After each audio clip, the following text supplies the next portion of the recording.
Buenas noches y bienvenidos aragoneses. En este espacio hemos hablado de política, de economía y hoy vamos a hablar de cultura, concretamente de pintura. Y vamos a hacerlo con una aragonesa que lleva medio siglo dedicado al noble arte de pintar. Ya estamos con Nati Cañada. Buenas noches y bienvenida. Buenas noches. Empecemos por el principio, si le parece. ¿Qué le llevó a pintar? Creo que es una cosa que le viene de familia.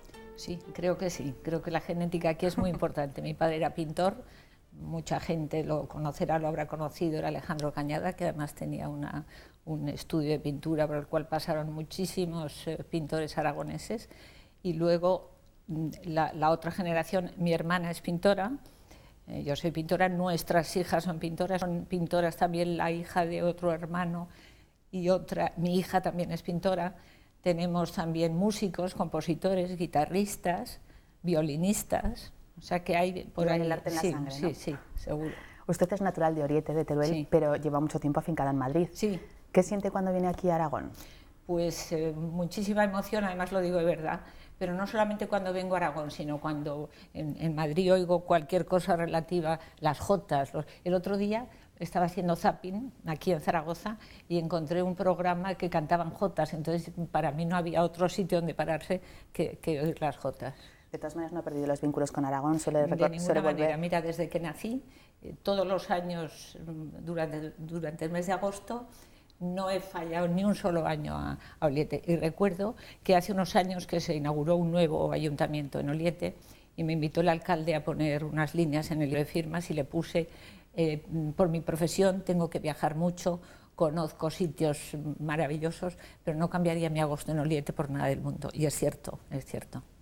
Me gustaría preguntarle también de dónde viene su pasión por el color blanco, porque siempre la vemos vestida de este color. Pues no sé si te lo voy a saber decir. Bueno, sí tengo una anécdota que a lo mejor tiene que ver. Cuando yo era pequeña iba a misa con mis padres y había un evangelio que se llamaba el Evangelio de la Transfiguración. Seguramente la gente joven que me escucha a lo mejor no tiene idea y a lo mejor alguna otra gente mayor tampoco, pero yo lo voy a contar. El Evangelio de la Transfiguración decía que Jesucristo iba al monte Tabor con sus discípulos y allí se transfiguraba y sus vestidos, su rostro resplandecía como el sol y sus vestiduras se volvieron blancas como la nieve. Y yo tendría 6 o 7 años y aquel Evangelio ya me latía algo, me parecía algo mágico, una cosa, era como una persona normal se puede transfigurar, se puede volver en algo muy hermoso. Y fíjate que luego ya de mayor, cuando empecé a pintar, a todo el mundo le pedía que se vistiera de blanco para posarme, me acordé de aquello, digo, a lo mejor tiene algo que ver, ¿no? Porque pienso que esa transfiguración no solamente la podía tener Jesucristo, sino que a lo mejor todas las personas podemos llegar a transfigurarnos, que nuestro rostro resplandezca como el sol, que nuestras vestiduras sean blancas como la nieve. El blanco yo creo que es el color, si el espíritu tuviera color, que no lo tiene, porque si no, no sería espíritu, pues me lo imagino blanco, el color de la luz blanca, y quizá por eso. Entonces yo he visto de blanco hace muchos años, creo que son 12 años o 13 años que he visto de blanco de arriba abajo, no tengo nada que no sea blanco.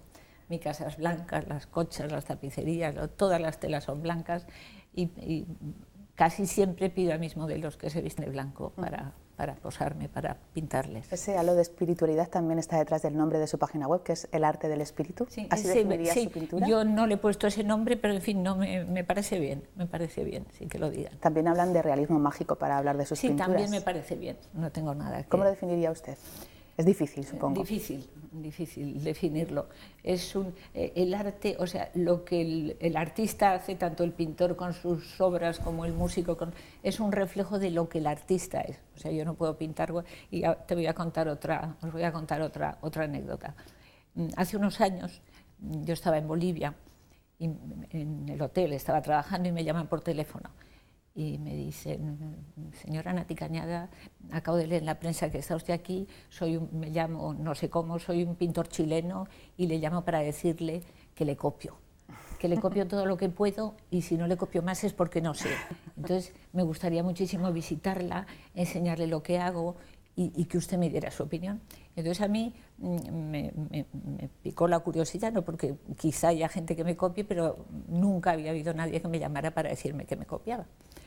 Entonces al cabo del rato vino con un par de cuadros debajo del brazo y efectivamente era una copia, o sea, el aspecto era muy parecido. Era una época en que yo pintaba fondos grises, la gente toda vestida de blanco, unas actitudes muy parecidas. Dijo, ¿y qué le parece? Digo, pues mira, si tú pintas como yo, porque sientes como yo, en las personas ves lo que yo veo y quieres pintar realmente lo que yo quiero pintar, adelante. Ahora, si solo pintas porque previamente me había dicho, es que además le estoy muy agradecido porque desde que pinto como usted me he podido comprar esta polera, me acuerdo perfectamente un jersey que traía.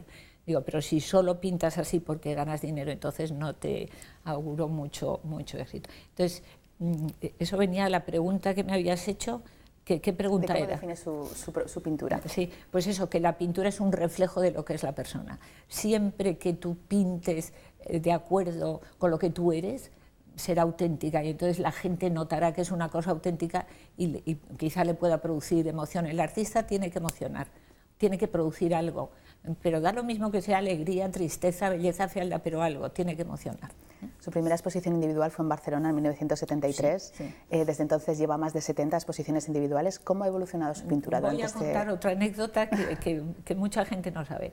Mi primera exposición me la hizo el Corte Inglés en la sala Ausiàs Marc, una sala preciosa. Yo estaba muy ilusionada. Mi primera exposición, llevé ahí pues no sé cuántos cuadros. Y a la inauguración fueron mis padres, mi marido y los dependientes de la tienda de muebles del Corte Inglés. Estaba en la misma planta que en la exposición.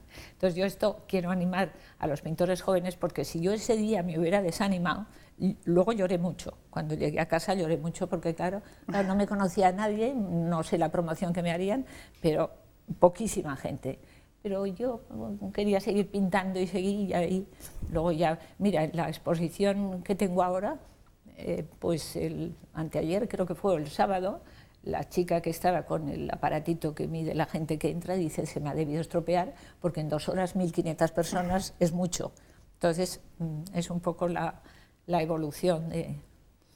Hablemos de esa exposición. Se inauguró el pasado viernes, se puede ver hasta el 2 de diciembre, una retrospectiva de sus 50 años de trabajos en la sala Cai Luzán. Se muestra ahí en esas 5 etapas toda la evolución, todo lo que es Nati Cañada, lo que ha sido hasta ahora. Se muestra un resumen, la esencia de la evolución.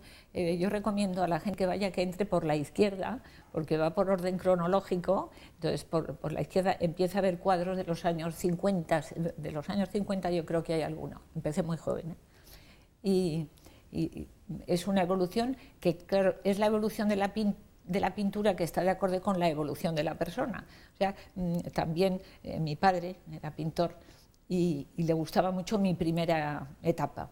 Y luego una segunda o tercera me decía, no, la primera etapa era la buena. Y entonces yo decía, papá, o sea, yo respeto mucho tu opinión, entonces pero yo, porque tú me digas que pinte de una manera, no puedo hacerlo. Yo tengo que pintar como yo sienta en ese momento. Entonces cada momento de la exposición está dividida en 5 etapas y cada momento refleja un momento de mi vida.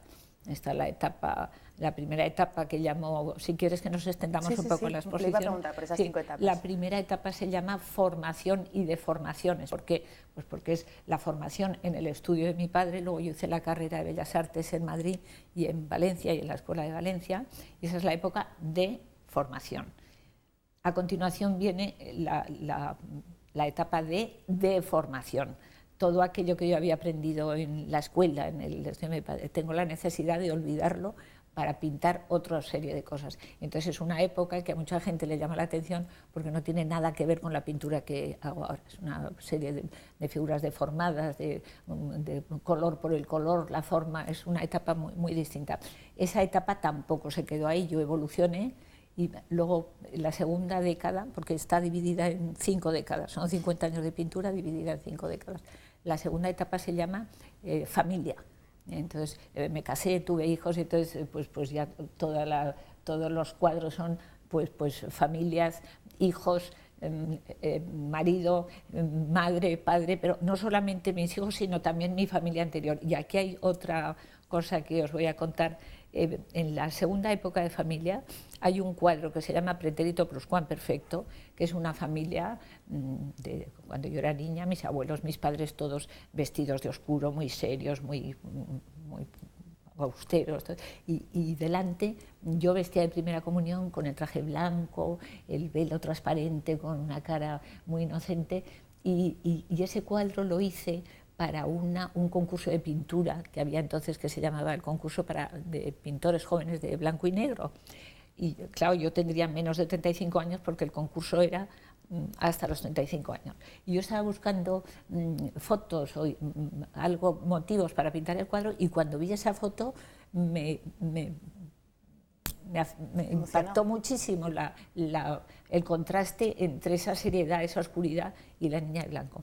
Y cuando lo estaba pintando sentí algo, un momento mágico, que fue el saber que yo quería pintar cosas blancas. O sea, sentí cómo disfrutaba pintando esa cosa blanca, sutil, etérea, y a partir de ahí empecé a pintar niñas de primera comunión un par de años. O sea, que empecé a pintar mi comunión, la de mi hermana, la de mi hermano, todo niñas de primera comunión. Luego seguí pintando cosas que fueran blancas, elegía camas, que es de la misma etapa, yo creo. Cualquier tela blanca me impresionaba muchísimo, ¿no? Las telas, los linos arrugados, manteles, toda esa época está llena de... Seguimos con las etapas. Sí. ¿Hemos hecho las tres primeras? Sí, hemos dicho la formación y formación, la familia, luego viene la época mística, en la cual las figuras parece que están flotando en un espacio azul, un espacio que no hay manchas, está todo como si fuera el espacio de verdad, ¿no? Está todo. Y las figuras no tienen piernas, son como espíritus que no tienen cabeza y manos, pero no tienen piernas, están todas flotando. Ya al final de esa etapa, ya en el espacio van apareciendo una especie de nubecitas, que las nubes para mí tienen mucho significado. Cuando hay pocas nubecitas y por la derecha y blancas, quiere decir que hay, bueno, algunas preocupaciones, pero no de mucha importancia. Cuando las nubes ya se van volviendo un poco más densas, un poco más pesadas, ahí ya hay que preocuparse. Cuando las nubes oscuras atraviesan la cabeza, ya es muy... Pero claro, normalmente no tengo ningún retrato así, ni ningún cuadro, porque la gente cuando posa no está posando en un momento que le abruman muchas preocupaciones, ¿no? Pero viendo un poco el fondo que he puesto en ese retrato o en esa figura, se puede adivinar un poco cómo es la persona, cómo está pasando en ese momento. Luego también hay otra cosa, que en la parte izquierda de los cuadros, de casi todos los cuadros, en la parte izquierda arriba, en la parte de arriba, hay una especie siempre de mancha blanca, de ráfagas de partículas blancas, que es como si fuera la luz de Dios o del universo, ¿verdad? Que normalmente se meten en la gente, pero siempre está arriba a la izquierda. Cosa, no me preguntes por qué, porque no lo sé. Todavía nos falta saber el nombre y el motivo de las otras dos etapas. Sí, mística, luego tenemos materia y desmaterialización, la materia, ¿no? Porque entonces empiezo a pintar cosas materia, así como en la época mística no me interesaba la materia, sino que todo era una cosa, espíritu sutil, pues en la época de materia y desmaterialización ya empiezo a pintar plantas, cerámicas, pero en el cuadro no. Por una parte sí tienen la materia de la cerámica, pero conforme se van acercando arriba a la izquierda se van desvaneciendo. Hay un cuadro que no se llama cerámicas o barros, la cerámica que está más a la derecha es muy compacta, muy redonda, con mucho volumen. Luego hay otra que ya está un poco más diluida, y la última es una especie de espíritu de tinaja que apenas tiene color y que se va diluyendo y que ya se mezcla con esa luz que yo te decía a la izquierda. Y la última etapa, que es la etapa de evolución, pues es, dijéramos, una evolución de todas las etapas anteriores. La evolución, hay un cuadro que puede ilustrar lo que quiero decir yo con evolución, que se llama Partenón, es un homenaje a Fidias, es un cuadro que tiene 3 metros y es una parte del friso del Partenón. Hay 6 figuras de dioses y diosas, todos descabezados porque son... Y las figuras de la derecha están envueltas en sombra, están oscuras, desdibujadas, manchadas, hay muchas manchas como de moho, una especie de oscuridad, de revolución. Poco conforme el cuadro avanza hacia la izquierda, pues ya la figura se va limpiando, se va concretando, el dibujo ya se va aclarando, y cuando la figura ya ha alcanzado la plenitud de luz y de color, ya solamente le queda evolucionar y convertirse en energía, y ahí se diluye con... Como tenemos aquí un ejemplo de una de sus obras, ¿en qué etapa se enmarcaría este boceto Pues del retrato de la reina sido Sofía? la última etapa, porque es la última etapa, que es la de evolución. Ahí también se ve ahí que por la derecha el cuerpo, el cuadro tiene más materia, más color, y conforme se va acercando a la esquina de arriba a la izquierda se vaya diluyendo. Hemos hablado mucho de la exposición que se puede ver ahora en Zaragoza, pero usted ha hecho exposiciones especialmente por toda España y por América. ¿Cómo se aprecia su obra fuera de nuestras fronteras? Pues se debe apreciar bastante bien, porque llevo 25 años viajando y haciendo exposiciones. Mira, hace poco, un poco antes de mi exposición, acabo de hacer el viaje 111 a América, teniendo en cuenta que cada viaje no es un país, sino que son un mínimo de 3 o 4, hasta 6 países he hecho en un solo viaje, y será una media de unos 8 o 10 aviones, pues multiplica, y han sido muchísimos viajes a América, que además yo voluntariamente elegí América. Podía haber hecho exposiciones en Europa, pero empecé por Sudamérica porque me atrae de una manera especial el paisaje, la gente, el arte. Tampoco me preguntes por qué, no lo sé. Y luego también en Estados Unidos. Y ahora, después de la exposición, yo creo que es el día 24, hago el viaje 112, voy a Ecuador, a Bolivia, a Paraguay, a Guatemala. Me comentaba que en todos esos viajes se reserva un día para disfrutar de esos países. Sí. Cuando puedo, que es casi siempre, me regalo un día para no trabajar, y ese día me lo regalo no para ir de compras, no para ir a ver museos ni catedrales, aunque me encantan, sino para ver naturaleza. Entonces, lo que más me gusta en el mundo son los bosques, las selvas, y siempre que puedo pues voy o me llevan a... El último viaje he estado en Paraguay, en la selva de Maracayú, que es una belleza. En Bolivia he estado en el bosque de los helechos gigantes, que es uno de los paisajes más hermosos que he visto en mi vida. En Guatemala pues he estado en Tikal, que es una selva con 200 templos mayas. En fin, que los viajes me gustan mucho por mi trabajo, por la gente que conozco en cada país, que ya son 25 años yendo, y por esos días que me regalo, que son auténtico regalo. Su obra se exhibe en palacios, embajadas. ¿Ha podido visitar todos esos lugares donde está expuesta su obra? Claro. ¿Y qué siente cuando la ve colgada después de todo el esfuerzo que conlleva? Me parece muy bien, me siento muy bien y muy contenta. Claro, porque he hecho muchos retratos a primeras damas y a presidentes de los países. Entonces esos retratos están colgados en los palacios presidenciales. Y bueno, es como tener un hijo bien colocado, ¿no? Cuando tienes un hijo y lo ves bien colocado en su despacho y con su contrato, bueno, está bien colocado, bien, te sientes orgullosa de tu hijo. Vamos a centrarnos un poco en esos retratos, que es su especialidad. ¿Cuándo vio que esa podía ser su especialidad, su vía artística? Otra anécdota. Vamos a ver, yo empecé haciendo retrato antes de entrar en la Escuela de Bellas Artes de Madrid. Estuve aquí como 3 o 4 años yendo al estudio de mi padre, tenía el estudio en Miguel Servet, y una de las asignaturas que hacíamos era retrato.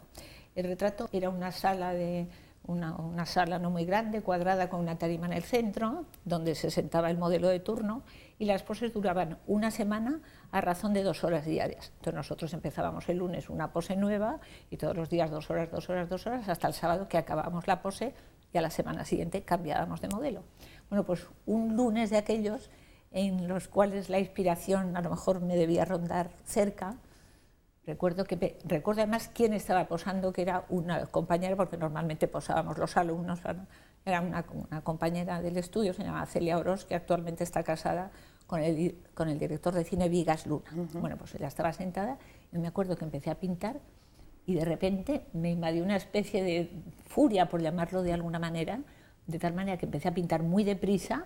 No borraba nada, no dudaba, desapareció de mi vista los caballetes de los demás, mi padre, los focos, todo. Yo estaba en lo que estaba completamente, como dicen en México, apantallada con lo que estaba haciendo.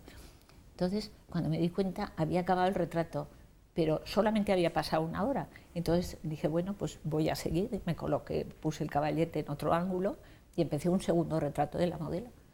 Lo mismo, ¿no? Una especie de...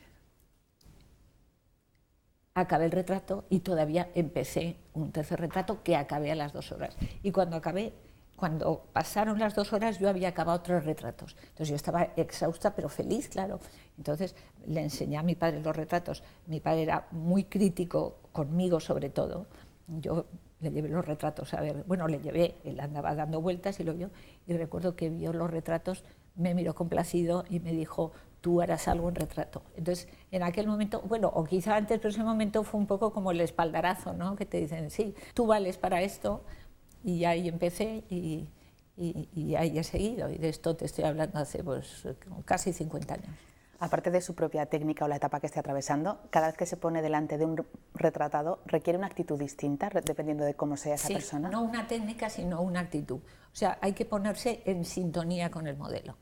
Y cuanto más en sintonía, porque claro, el retrato es el fruto, dijéramos, de dos energías. La energía que produce el modelo y la energía que da el pintor, porque un mismo retrato pintado por diferentes pintores no va a ser el mismo retrato, o sea que es una especie de mezcla. Otra anécdota más, no sé si serán demasiadas, pero bueno. Nunca son demasiadas. Mira, cuenta la historia que en la Edad Media había un caballero que estaba enamorado de una dama y quería un retrato de la dama, pero no tenía manera, pues por lo que fuera, pues la dama no quería posar o lo que fuera.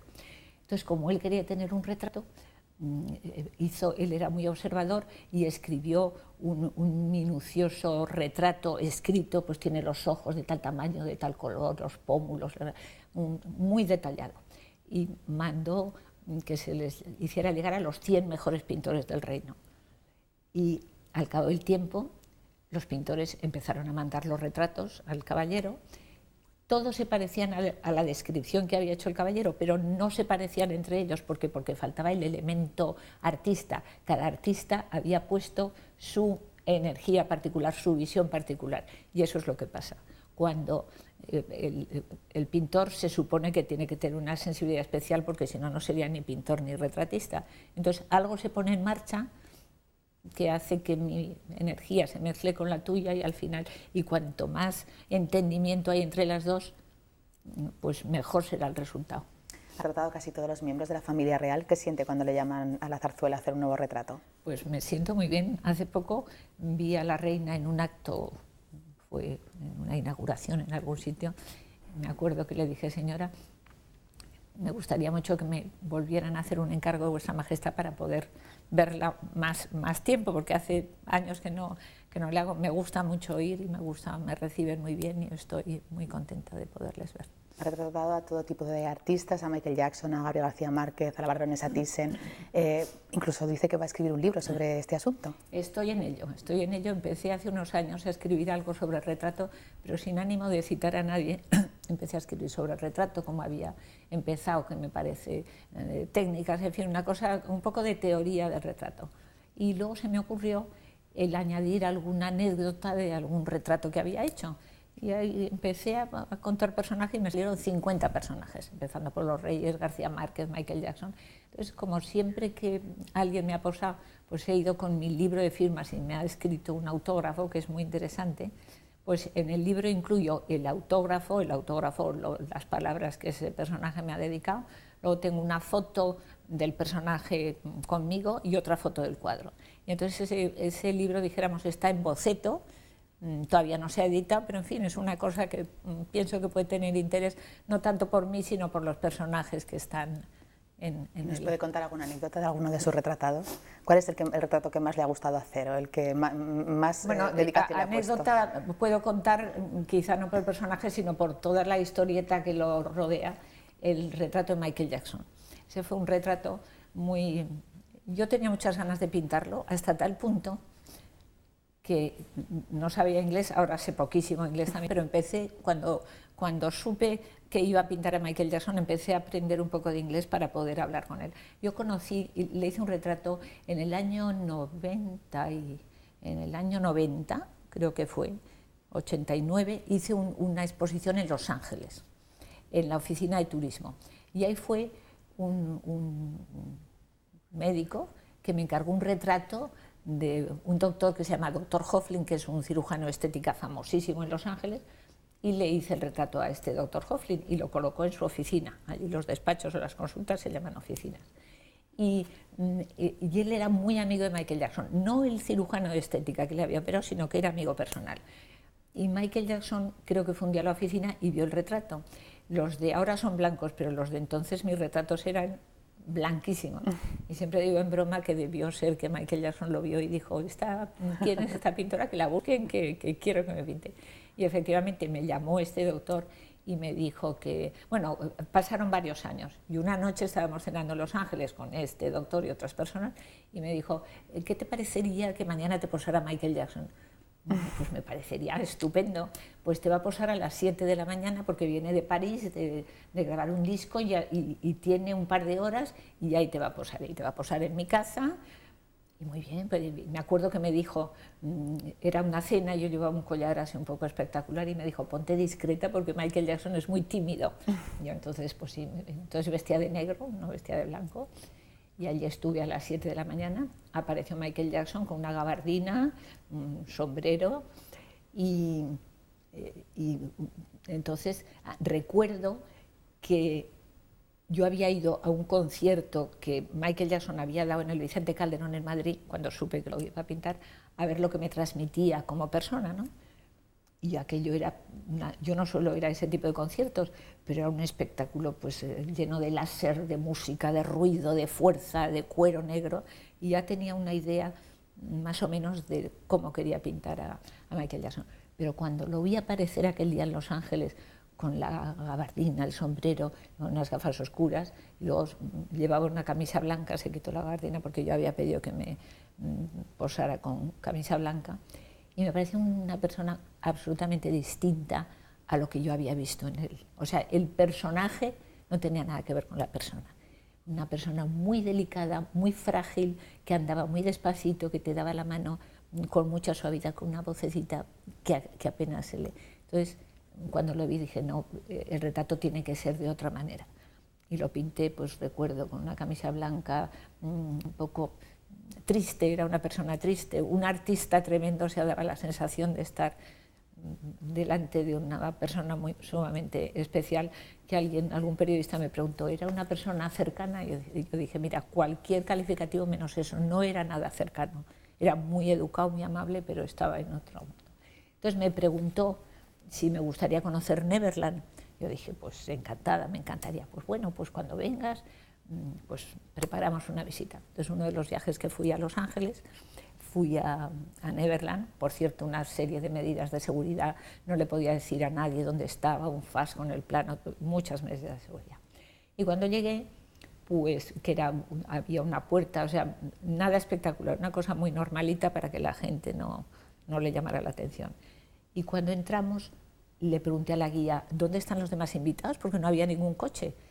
Y me acuerdo que me contestó, y esto es la anécdota que me preguntas, el patrón ha abierto el parque solo para usted. Entonces abrió Neverland, estaban funcionando los caballitos, el tren azul, el teatro, las palomitas, todo, pero solo para mí. Fue una cosa me pareció una cosa muy bonita. Bueno, se ha acabado nuestro tiempo casi, pero no me resisto a hacer una última pregunta. Hemos hablado de las 5 etapas que se pueden ver en esa exposición. La última es la evolución. ¿Va a haber más evolución? ¿Va a haber otra etapa más de la pintura de Nati Cañada? Seguro que sí. No sé por dónde, aunque sí colijo que por ahí debe ser, pero no sé decir, ojalá lo supiera. Muy bien, pues estaremos muy pendientes de hacia dónde va esa evolución. Muchas gracias por acompañarnos. Muchas gracias a vosotros. Y a ustedes les espero aquí la próxima semana con otra entrevista a otro ilustre aragonés. Buenas noches.